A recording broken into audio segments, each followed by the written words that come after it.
नमस्कार दोस्तों, स्वागत है आप सभी का मेरे YouTube चैनल सीजन क्लासेस पे। बच्चों, हम लोगों ने क्लास 6 का 3 चैप्टर किया है। तो तीनों चैप्टर जो है YouTube पर मेरे चैनल पर अपलोड किया जा चुका है। आप लोग उसको देखिए, समझिए, रिपीट करके देखिए, ज़्यादा नॉलेज मिलेगा और पूरा कॉन्सेप्ट के साथ बताया गया है। अब ये चौथा चैप्टर लेकर के हम आए हैं जो कि केमिस्ट्री का है। इसमें सेग्रीगेशन ऑफ मटेरियल्स पढ़ना है। सेग्रीगेशन मतलब क्या होता है? छांटना, अलग अलग करना according to the similarities and differences. तो बहुत सारा मटेरियल हम अपने चारों तरफ देखते हैं, ठीक है। तो उस मटेरियल को हम लोग एक ग्रुप में बांट देंगे जिससे हमको उसके बारे में स्टडी करने में आसानी होगा।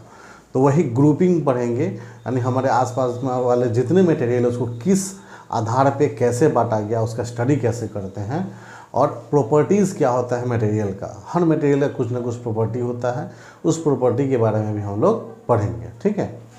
तो देखिए हेडिंग पर क्या लिखा हुआ है कि सेग्रीगेशन मटेरियल्स इनटू ग्रुप्स। तो क्या करना है? मटेरियल मतलब क्या होता है? पदार्थ। उस पदार्थ को हम लोगों को ग्रुप में बांटना है, ठीक है। तो उसके बाद सेग्रीगेशन मतलब क्या होता है? विभिन्न करना, अलग करना, डिफ्रेंशिएट करना, अलग अलग करके उसके ग्रुप को स्टडी करना, मटेरियल को। तो सबसे पहले जो टॉपिक लिखा हुआ है वो है मटेरियल अराउंड अस, ठीक है। तो जैसे हम लोग स्कूल जाते हैं तो स्कूल में बहुत सारा चीज़ देखते हैं, फर्नीचर देखते हैं, बोर्ड देखते हैं, मार्कर देखते हैं, स्कूल बैग देखते हैं, टिफ़िन देखते हैं, नोटबुक देखते हैं। घर में रहते हैं तो भी बहुत सारा खिड़की है, दरवाज़ा है, दीवार है। किचन में जाते हैं बर्तन देखते हैं, बेडरूम में जाते हैं तो बेड देखते हैं, अलमारी देखते हैं, शोकेस देखते हैं, फैन देखते हैं, टेलीविज़न देखते हैं। ये सब क्या है? ऑब्जेक्ट्स है। These all things are called materials. तो ये सब मटेरियल्स है, ठीक है। तो ये सब हम चारों तरफ अपने देखते हैं। तो सब कहीं ना कहीं एक ग्रुप में बांटा जा सकता है, सब मटेरियल ग्रुप में बांटा जा सकता है और सब मटेरियल का उसके गुण के आधार पर उसका यूज़ किया जाता है, ठीक है। अगर हम बर्तन का यूज़ कर रहे हैं तो बर्तन में जल्दी हीट होने की क्षमता है, इसीलिए हम उसको बर्तन में यूज़ कर रहे हैं। अगर हम प्लास्टिक का बर्तन बना देंगे तो गल जाएगा, काम नहीं करेगा। इसीलिए मटेरियल के प्रॉपर्टी को जान करके हम उसका यूज़ करते हैं ताकि अपने डेली लाइफ में उसको सही से इस्तेमाल कर सकें और अपने लाइफ को ईजी बना सकें, ठीक है। तो दोस्तों, मटेरियल के बारे में एक और चीज़ है कि कोई एक चीज़, जैसे मान लेते हैं कि हमको कप बनाना है, CUP कप। तो कप बनाना है, एक मटेरियल बनाना है तो हम बहुत सारे चीज़ों से बना सकते हैं। ग्लास से भी बना सकते हैं, पोर्सिलीन से भी बना सकते हैं, पेपर पे से भी बना सकते हैं, मड से कुम्हार जो बनाता है उससे भी बना सकते हैं, स्टेनलेस स्टील से भी बना सकते हैं। तो एक चीज़ कई पदार्थों से हम अलग अलग पदार्थों से एक चीज़ बना सकते हैं, ठीक है। किसी एक चीज़ को बनाने के लिए, जैसे कप बनाना था हम लोगों ने, ग्लास का भी उपयोग कर सकते हैं, पोर्सिलीन का भी, पेपर का भी और मिट्टी का भी और स्टील का भी, ठीक है। उसी प्रकार से जब एक मटेरियल के लिए हम अलग अलग मटेरियल का यूज़ कर सकते हैं तो एक मटेरियल से, जैसे मान लेते हैं वुड, तो एक मटेरियल से हम लोग बहुत सारा चीज़ बना सकते हैं। डोर बना सकते हैं, ठीक है, सोफ़ा बना सकते हैं, विंडो बना सकते हैं, ठीक है ना। वुड से कप भी बना सकते हैं, क्यों नहीं बना सकते हैं, भले चाय ना पिए उसमें।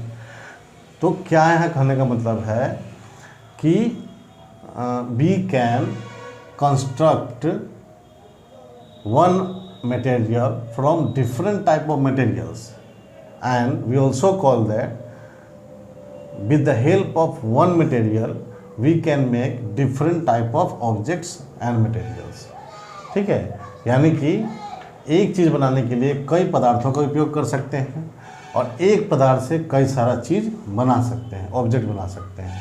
तो ये चीज़ हम लोग को पढ़ना था। तो मटेरियल अराउंड अस में क्या है कि we found different kinds of material, different kinds of things that are made of different matter से बना हुआ चीज़ हमारे चारों तरफ हम देखते हैं।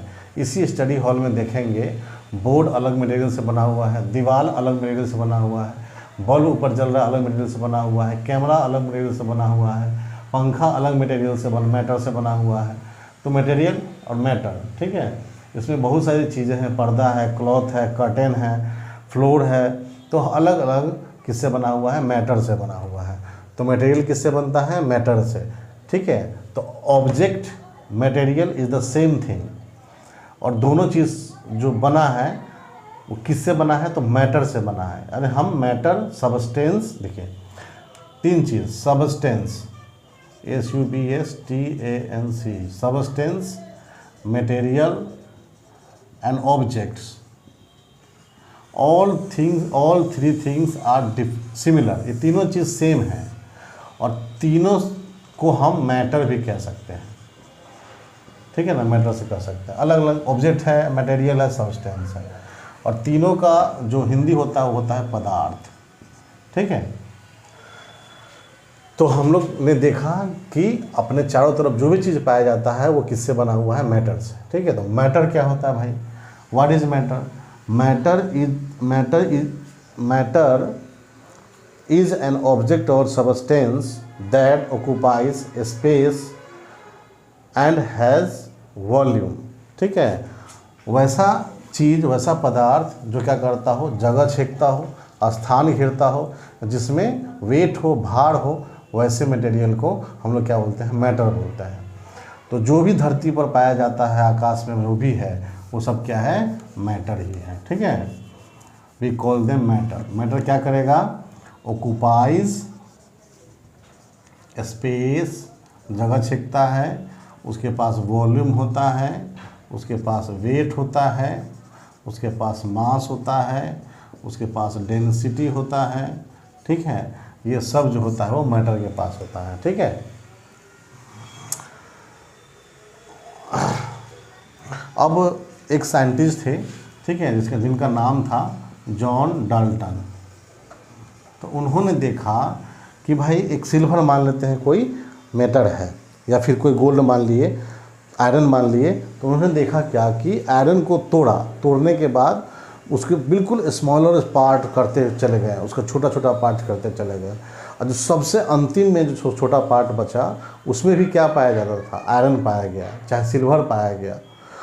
उसको और तोड़ेंगे तो पाउडर में बन जाएगा, और पाउडर का छोटा पार्टिकल भी लेंगे तो वो भी क्या है, वो भी क्या है, सिल्वर का ही कोई रूप है, ठीक है। तो सबसे छोटे, the minute particle that can not be seen under a developed microscope is known as atom. नाम क्या दिया उस छोटे पार्टिकल को, मैटर के सबसे छोटे पार्टिकल को नाम क्या दिया गया, एटम नाम दिया गया, ठीक है। तो जॉन डाल्टन ने उसका नाम क्या दिया, एटम दिया, ठीक।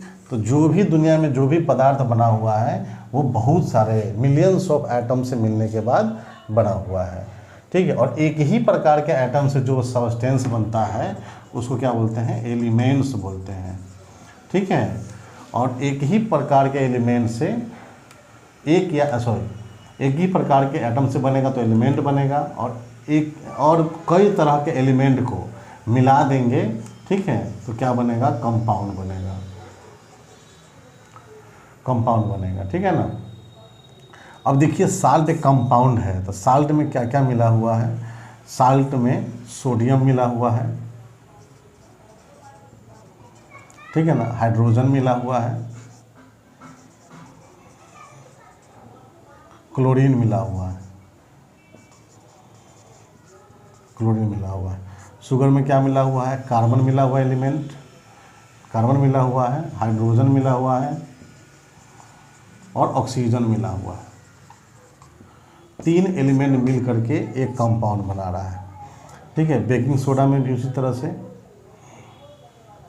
हाइड्रोजन मिला हुआ है, ठीक है, सोडियम मिला हुआ है,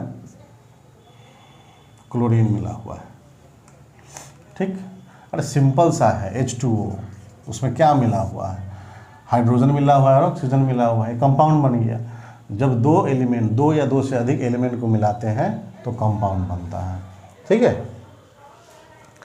अब हम लोगों को क्लासिफिकेशन ऑफ मटेरियल पढ़ना है। तो क्लास में एक और चीज़ बता देते हैं कि अभी आज तक 118 इतने एलिमेंट को खोजा जा चुका है।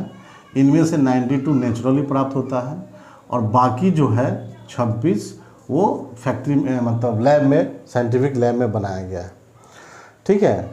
तो अब देखिए कि अब मान लेते हैं कि दो चीज़ को मिलाने के बाद मान लेते हैं कि हाइड्रोजन और ऑक्सीजन इसको मिलाते हैं तो पानी बन जाता है।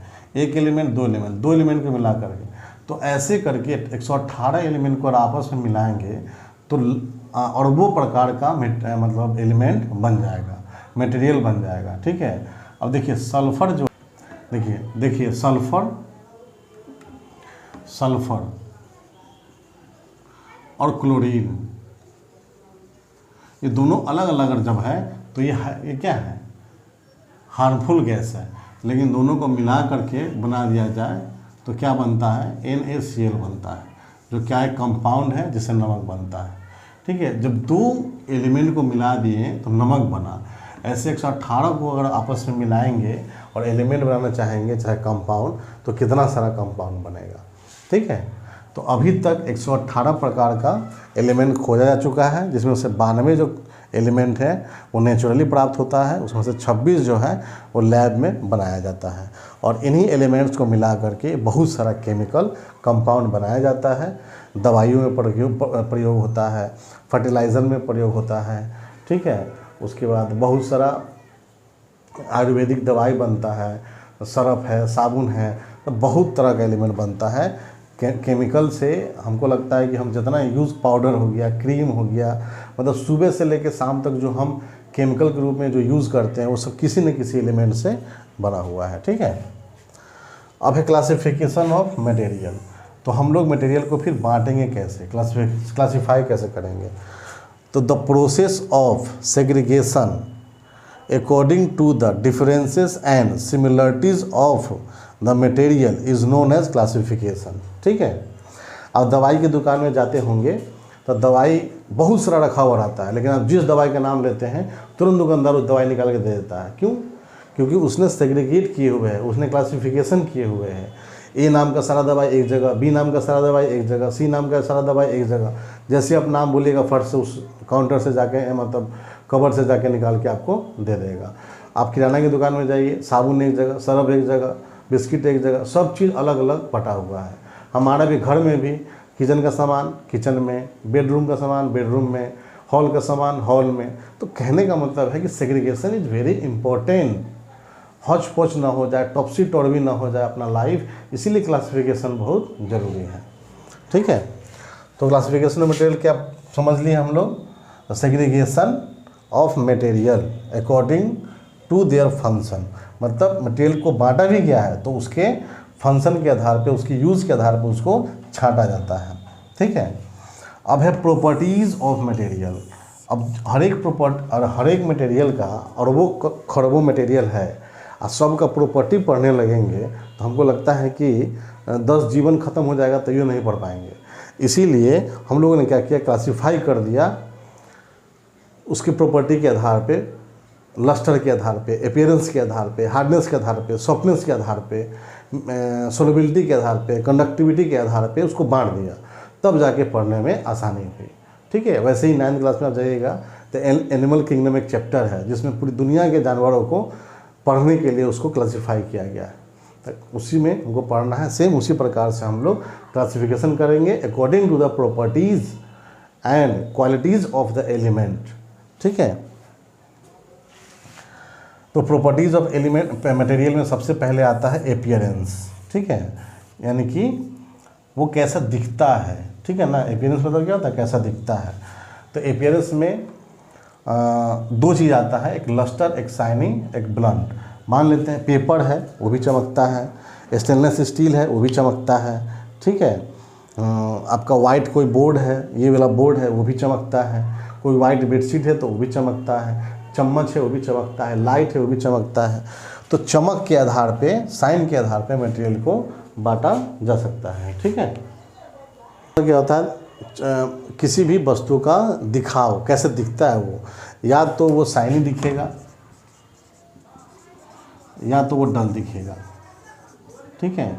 तो जितना डल होगा उसको अलग कर देंगे, जितना साइनी दिखेगा उसको अलग कर देंगे। अब डायमंड है ना, गोल्ड है, सिल्वर है। ठीक है। ये सब साइनी है। डल में क्या हो गया, कोयला हो गया। ठीक है। ब्राउन कलर का जितना चीज़ हो गया वो डल हो गया, ठीक है ना, सॉइल हो गया, डल हो गया। तो डल कलर का जो होगा, डल चीज़ होगा उसको अलग बांट देंगे। तो उसी तरह से लस्टर या शाइनिंग, ठीक है ना। लस्टर मतलब क्या होता है, चमकना। तो जो जो चीज़ चमकेगी उसको अलग छांट देंगे, जो नहीं चमकेगी उसको अलग छांट देंगे, ठीक है। तीसरा है हार्डनेस और टेक्सचर, ठीक है। तो हार्डनेस क्या होगा, सबसे हार्ड क्या है, आयरन है, आयरन है ना हार्ड भाई, ब्रिक है, ठीक है।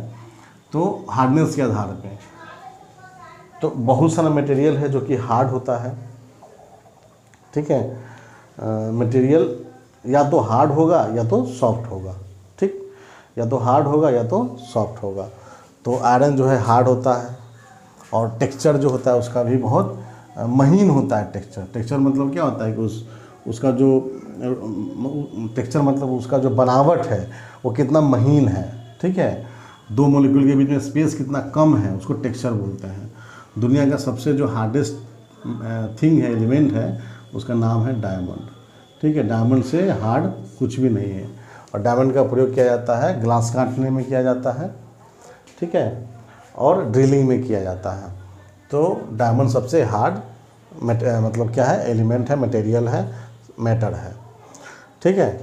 तो ये हो गया हार्डनेस, जो जितना हार्ड होगा, जो जितना टेक्सचर उसका कॉम्प्लेक्स होगा, उसको आधार पे बांट दिया गया। अब है स्टेट मतलब होता है अवस्था। तो ये जो है अवस्था, किसी भी मैटर का 3 अवस्था होता है। एक होता है सॉलिड, ठीक है, एक होता है लिक्विड और एक होता है गैस, ठीक है। और सॉलिड क्यों रहता है, क्योंकि इसके बीच का इंटरमोलिकुलर स्पेस बहुत कम होता है और जो इंटरमोलिकुलर फोर्स बहुत ज़्यादा होता है, इसलिए इसका फिक्स्ड शेप और फिक्स्ड वॉल्यूम होता है। लिक्विड का इंटरमोलिकुलर स्पेस ज़्यादा होता है इस स्पेस में, और फोर्स जो इंटरमोलिकुलर फोर्स होता है वो भी कम होता है, इसलिए इसका जो शेप फिक्स्ड नहीं होता है, ठीक है। इसका पास वॉल्यूम भी नहीं होता है। इसका वॉल्यूम होता है लेकिन जिस बर्तन में, कप में रख देंगे तो कप का शेप ले लेगा, ग्लास में रख देंगे तो ग्लास का शेप ले लेगा। गैस में ना डेफिनेट शेप होता है, ना डेफिनेट इसका वॉल्यूम होता है, ठीक है। ये किसी भी चीज़ का शेप ले सकता है। तो हम लोग ये तो बचपन में भी पढ़े हैं सॉलिड लिक्विड गैस में। इस सॉलिड लिक्विड गैस में क्या अंतर होता है, ये अंतर है, वाटर तीनों स्टेट में पाया जाता है, सॉलिड में भी, लिक्विड में भी और गैस में भी, ठीक है। तो स्टेट हो गया। अब है सॉल्युबिलिटी मतलब होता है घुलने की क्षमता, विलियन बनने की क्षमता, ठीक है, घुल जाए। तो अब देख लीजिए कि इंक हो गया, मिल्क हो गया, ठीक है, पेट्रोल हो गया, पेट्रोल नहीं, इंक हो गया, मिल्क हो गया, शुगर हो गया, शुगर हो गया, साल्ट हो गया, ये सब क्या होता है, पानी में घुल जाता है, ठीक है। तो सोल्युबिलिटी हो गया। अब देखिए ध्यान दीजिएगा, हम लोग को क्या करना है, लेमन का रस है, ठीक है, और उसको पानी में मिला दिए, और क्या बना, लेमोनेड बना। लेमन को गाड़ के पानी में मिला दिए, लेमोनेड बना। तो ये वाटर जिसमें मिलाया गया, ठीक है, इसको कहा जाता है सॉल्वेंट। जिसको मिलाया गया उसको कहा जाता है सोल्यूट। अब मिलके जो बना उसको क्या कहता है, सॉल्यूशन, ठीक है। उसी तरह से चीनी ले लेंगे तो चीनी सॉल्यूट, पानी में मिलेगा तो सॉल्वेंट, मिलके बनेगा चीनी पानी तो क्या हो जाएगा, सॉल्यूशन हो जाएगा, ठीक है। सॉल्युबिलिटी में 2 तरह का लिक्विड भी आता है। जो एक लिक्विड दूसरे लिक्विड में मिल जाए तो उसको मिसिबल कहा जाता है, एक लिक्विड दूसरे लिक्विड में ना मिले तो इमिसिबल कहा जाता है, ठीक है। जैसे मध को मिलाइएगा पानी में तो नहीं मिलेगा, नीचे जाके बैठ जाएगा, तो इमिसिबल लिक्विड है। अगर पेट्रोल को मिलाइएगा तो ऊपर रह जाएगा, इमिसिबल है। लेकिन वहीं पर इंक को मिलाइएगा तो मिल जाएगा, यानी कि मिसिबल लिक्विड है, ठीक है। इस तरह से पदार्थ को हम लोग सोल्युबिलिटी के आधार पे, चाहे पदार्थ का प्रॉपर्टी है, ठीक है। 6 नंबर में डेंसिटी है। भाई पानी के ऊपर पेपर तैरता है, ठीक है, पानी के ऊपर जो हल्की चीज़ें फोम की बनी हुई है वो तैरती है। क्यों? क्योंकि डेंसिटी कम है उसका, और वही लोहा है तो वो क्या होता है, पानी में डूब जाता है। ठीक है, तो वो डेंसिटी क्या है उसका ज़्यादा है। तो जिस चीज़ की डेंसिटी यानी घनत्व पानी से ज़्यादा रहेगी वो पानी में डूब जाएगी, और जिसकी डेंसिटी पानी से कम रहेगी वो पानी पर तैरेगी। ठीक है। उसके बाद ट्रांसपेरेंसी है। ट्रांसपेरेंसी में हम लोग 3 चीज़ पढ़ते हैं। ऐसा कोई ऑब्जेक्ट जिसके आर पार देखा जा सके, चाहे लाइट आर पार जाए, उसको क्या बोलते हैं, ट्रांसपेरेंट बोलते हैं। वैसा कोई ऑब्जेक्ट जिससे आधा लाइट आ जा पाए, यानी कि धुंधला दिखे आर पार, उसको बोलते हैं ट्रांसकुलेंट।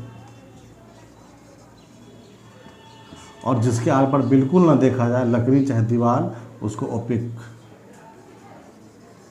ठीक है, कहा जाता है। तो ये ट्रांसपेरेंसी हो गया। ठीक है। वैसी वस्तुएं जिसके आर पार देखा जा सके ट्रांसपेरेंट, जिसके आर पार न देखा जा सके ओपिक। ठीक है। अब कंडक्टिविटी ऑफ हीट। बहुत सारा मटेरियल जो होता है हीट के प्रति क्या होता है, कंडक्टिविटी। कंडक्ट करने का मतलब क्या होता है, अपने अंदर से हीट को पास होने देता है। तो जितना जो बर्तन है वो सब अपने अंदर से हीट को पास होने देता है। तो जितना जो बर्तन है, यूटेंसिल्स है, वो सब क्या है, कंडक्टर है किसका, हीट का। और देखे होंगे कि सिप्सिन, जो चाय बनाते हैं सिप्सिन का, चाहे कुकर का जो हैंडल होता है वो किससे बना होता है, बेकेलाइट से बना होता है। क्यों बेकेलाइट से बना होता है? क्योंकि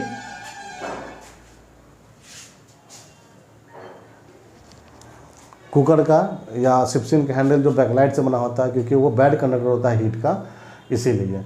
कॉपर तार देखे होंगे, तार का जो आउटर कवरिंग होता है वो प्लास्टिक का बना होता है, क्योंकि वो बैड कंडक्टर इलेक्ट्रिसिटी का, इससे हमारा हाथ नहीं जलता है, इसीलिए वो प्रोटेक्शन के लिए बनाया गया है। ठीक है।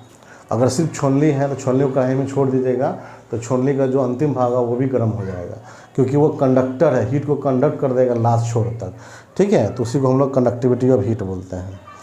अब है कम्बस्टिबिलिटी। कम्बस्टिबिलिटी का मतलब होता है कि कोई पदार्थ कितनी जल्दी जल जाए, किसकी। अगर लकड़ी को जलाएंगे टाइम लगेगा, वही सल्फर को जला देंगे तुरंत जल जाएगा, सोडियम को जलाएंगे तुरंत जल जाएगा। ठीक, पेपर को जलाएंगे तुरंत जल जाएगा। गीली कोई चीज़ है तो उसको जलाने में समय लगेगा।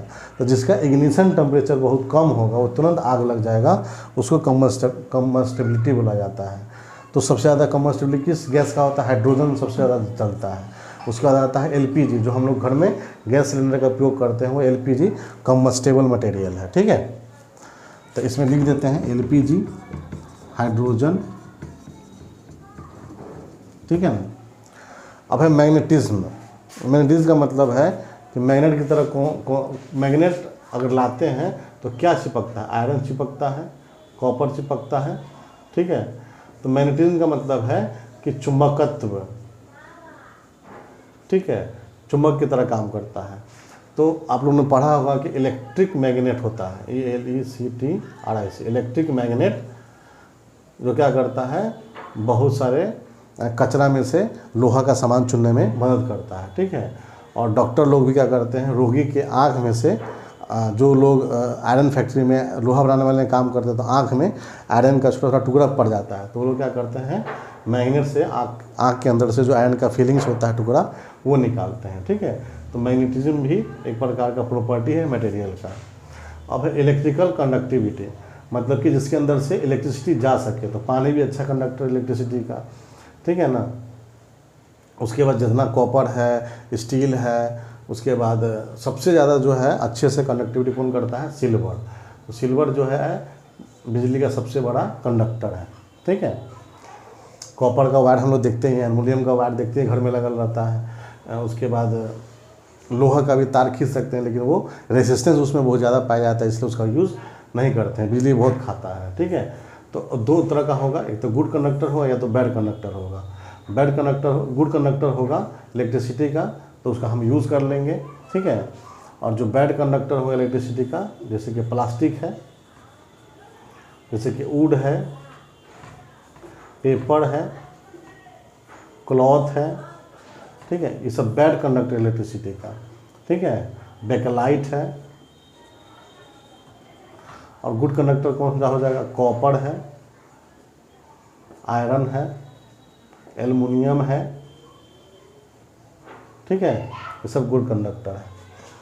तो आप लोगों ने देखा किस तरह से हम लोगों ने classification, segregation of material into groups, तो इन ग्रुप्स के आधार पे हम 7 जितना पढ़े 8, 9, 10 जो प्रकार का प्रॉपर्टीज़ पढ़े, इन प्रॉपर्टी के आधार पे हम मटेरियल को, दुनिया में जितना मटेरियल पाया जाता है उस सब को सेग्रीगेट करके एक ग्रुप में डाल सकते हैं। ठीक है, तो these are the properties of material and that's why classification is important on the basis of the property of material. तो प्रॉपर्टी जानेंगे ही नहीं तो फिर उसको क्लासीफाई कैसे करेंगे, इसीलिए पूरा चैप्टर क्लास 6 में थर्ड चैप्टर में दिया हुआ था। तो ठीक है, बताइएगा कि ये वीडियो लेक्चर आपको कैसा लगा, इसमें और कितना इम्प्रूवमेंट की ज़रूरत है, कृपया फीडबैक ज़रूर दीजिएगा। बहुत बहुत धन्यवाद। फिर हम लोग अगले वीडियो में अगले चैप्टर के साथ फिर मिलेंगे। बहुत बहुत धन्यवाद।